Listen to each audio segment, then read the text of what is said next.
Nakikita ko po sa ultrasound ko na ang mayuma ko po ay lumiit na. At sa uno po, nagkaroon ng panibagong pag-asa ang buhay ko. Sa ngayon po, hindi na ako magpapa-opera dahil paliit na po ang mayuma ko at ako na'y masigla. Isa akong outpatient ng Orthopedic Medical Center na isang pasyenteng nagsasuffer ng cancer. Nasa third stage na daw. Maraming binigay sa aking mga gamot. Yung temporaring, yung pain reliever. Pero hindi umubra. May time na ang misis ko kung minsan napapaluha dahil sa wala nang ang pera at lahat ng gamit ko, lahat ng gamot ko mamahalin pa rin. Kaya nagkataon na may isang nilalang na nakilala ng aking misis na dati-dati hindi ko sinusubukan lahat yung mga binibigay na gamot.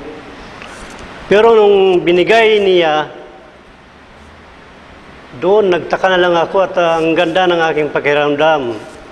Yung ultimacy, yung uno. Ang abnormality ng aking katawan at ang aking kalusugan, naayos lahat sa pamamagitan ng uno na yon. Dati, hindi ako nakakatulog. Nakahiga ako parati. Hindi ako makabangon. Nasakpan ako talaga. Nasa kama ako. At nung nakatik nga ako, nakainom ako ng ultimacy, ang sarap talaga ng pakiramdam ko na nawala yung sakit ng katawan ko. At yung inaasahan kong morpina, wala na hanggang ngayon. Wala na yung morpina. Yeah, so ang i-demonstrate natin ngayon is our product, yung sodium ascorbate ultimacy. So ang unang gagawin natin is yung test na kung paano siya na-absorb ng katawan natin. So dito, meron tayong glass of water. So bakit water ang ginagamit natin? To represent our body, since our body is made up of 75 to 80% of water. So, compared with the ascorbic acid na madalas nating naririnig, yun, 25% lang na-absorb sa katawan natin. Pero itong sodium ascorbate, makikita natin, 95 to 98% na-absorb. So, tingnan natin kung paano nangyayari yon. So, ito, gagawin natin, i-open natin yung capsule. Ayan. By the way, yung capsule natin, yung covering ito is veggie cap. So, vegetable din. Okay din siya. So, makikita nyo, nung nilagay natin sa water, konting halo lang, easily, nakiklear siya. So, nag-a-absorb siya totally. So, makikita nyo, yan, wala na. Wala nang mga powder-powder.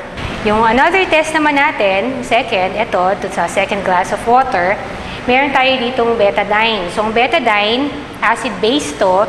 So, ito yung magre-represent lahat ng mga toxins na nalalanghap natin sa labas. So, ito, isang malinis na katawan, di ba? Ito yung... Ngayon, example. Paglabas natin sa kalsada, may mga usok ng sasakyan, tapos minsan may mga usok ng sigarilyo. Yan, yung mga iba, nagsusmoke, yung mga iba, umiinom, di ba? Tapos yung pagkain natin, usually ngayon, puro mga fast foods, puro may mga preservatives.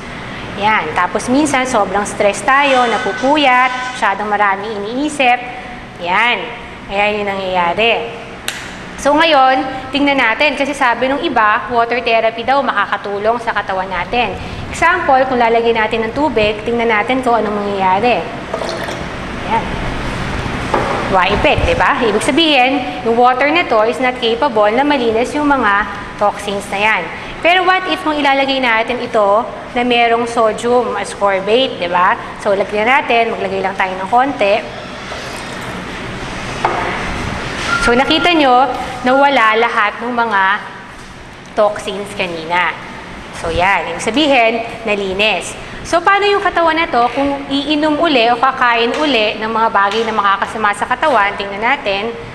Yan. Hindi na siya nagda-darken. So, malinis na siya. Yan. Tapos, ang another test natin is yung potency o yung power na ating sodium ascorbate. Diba yung vitamin C natin is alkaline. So, kumbaga sa battery, pag alkaline, mas powerful, mas mahaba yung effect niya.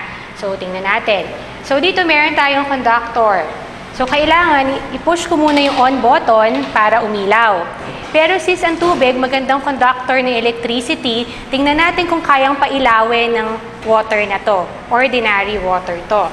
So, ilagay natin dito. So, makikita nyo, walang ilaw. Yan. Paano naman kung dito natin ilalagay sa second? Ito, ordinary water, kaya lang may betadine, pero merong konting amount ng water na merong sodium ascorbate. Tingnan natin kung kaya yung pailawin. Yan. Medyo, ayan, merong konting-konti. So, nakita nyo kahit madumi yung katawan natin, pero nilagyan ko ng konting Ultima C, pwede na, meron ng konting energy. Pero, paano kung yung pure na sodium ascorbate, dito natin lalagay yung walang halong betadine, walang halong toxins, nakikita nyo, yan. So, umilaw yung bulb.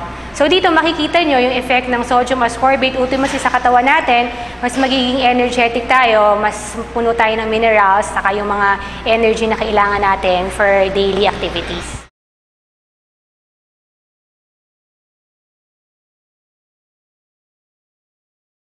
Yung grapeseed kasi ay prescribed to patients na